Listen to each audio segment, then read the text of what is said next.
మరి ఈనాడు ఈ యొక్క తల్లి బిడ్డ ఆసుపత్రిని ఈరోజు ప్రారంభించడం జరిగింది. సుమారుగా 15 లక్షల రూపాయలతో వ్యయంతో ఈ ఆసుపత్రిని మీరు శ్రీనివాస్ గారు చెప్పిన ప్రతి ఒక్కరు వెళ్ళి చూడాలి లోపల. అది అంత మీకు కుదరదు కాబట్టి సార్ చూస్తే తెలుస్తుంది మీకు. ఎందుకంటే కార్పొరేట్ ఆఫీస్ ఆసుపత్రులకి ధీటుగా ఈ ఆసుపత్రిని నిర్మించడం జరిగింది. అలాగే ఇక్కడ క్యాషువాలిటీ వార్డులు ఏంటి అసలు ఏసీ అలా నాకు గుర్తొస్తుంది. అప్పుడు నాన్నగారు మా బసవతారక ఇండోగ్రఫిక్ క్యాన్సర్ హాస్పిటల్ రీసెర్చ్ ఇన్స్టిట్యూట్ మననే 17వ సంవత్సరం పూర్తి చేసుకుని 18వ సంవత్సరంలో వీడియో నిన్ననే చేసుకుని వచ్చాము ఆ కార్యక్రమాన్ని.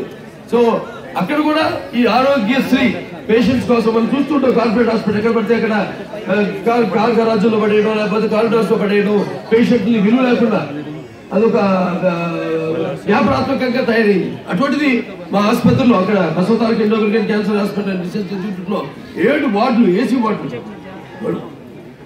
ఆరోగ్యశ్రీ పేషెంట్స్ కి ప్రత్యేకంగా కేటాయించడం జరిగింది.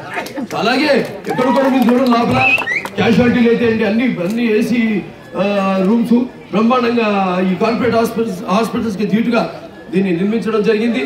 అలాగే ఇంతకు ముందు ఎన్నో ఘనతలు మనం సాధించాం, ఎన్నో అవార్డులు కాయకల్ప అవార్డు మనం పొందాము. సో వారికి నా అభినందనలు తెలియజేసుకుంటాను. అంటే మన రాష్ట్రంలోనే 2వ బెస్ట్ హాస్పిటల్ గా మనది ఎన్నికై మన హాస్పిటల్ దానికి 10 లక్షల రూపాయలు నగదు ఇవ్వడం జరిగింది. అలాగే ఈరోజు ఈ ఆసుపత్రిలో ఇవాళ ఎంతో మంది తాతలు వాళ్ళ బాలాజీ గారు ఉన్నారు. ఆయన మా అటెండర్స్ వార్డుకి ఆయన దాని నిధులు ఇవ్వడం జరిగింది, దాన్ని నిర్మించడం జరిగింది. అలాగే ఈ ఐమాక్స్ లైట్స్ కుమార్ గారు వారు కూడా ముందుకు వచ్చి ఇక్కడ 5 లైట్లు ఆయన ఏర్లో సమకూర్చడం జరిగింది.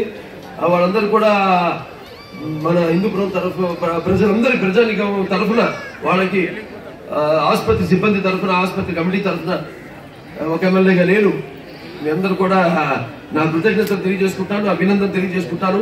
ఇంతకుముందు ఒకసారి యాంథ్రాక్స్ కేసు ఒకటి వస్తే కూడా దాన్ని ఇక్కడ ట్రీట్ చేయడం జరిగింది. అసలు ఆ మనిషి బతకడన్నారు.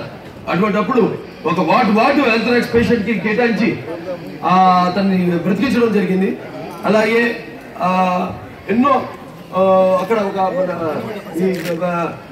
లోయలో పడి బస్సు పిల్లలంతా కూడా బాగా దెబ్బలు తింటే ఇక్కడికి తీసుకురావడం జరిగింది. అన్ని ఆసుపత్రులు తీసుకెళ్ళడం జరిగింది వాళ్ళని. అక్కడ బెంగళూరుకి ఇక్కడ మన ఆసుపత్రి కొంతమంది ఒక్కడు కూడా ఇక్కడ అందరూ కూడా సరైన వైద్యం పొంది ప్రాణాలతో బయటికి వెళ్ళడం జరిగింది అందరూ కూడా. సో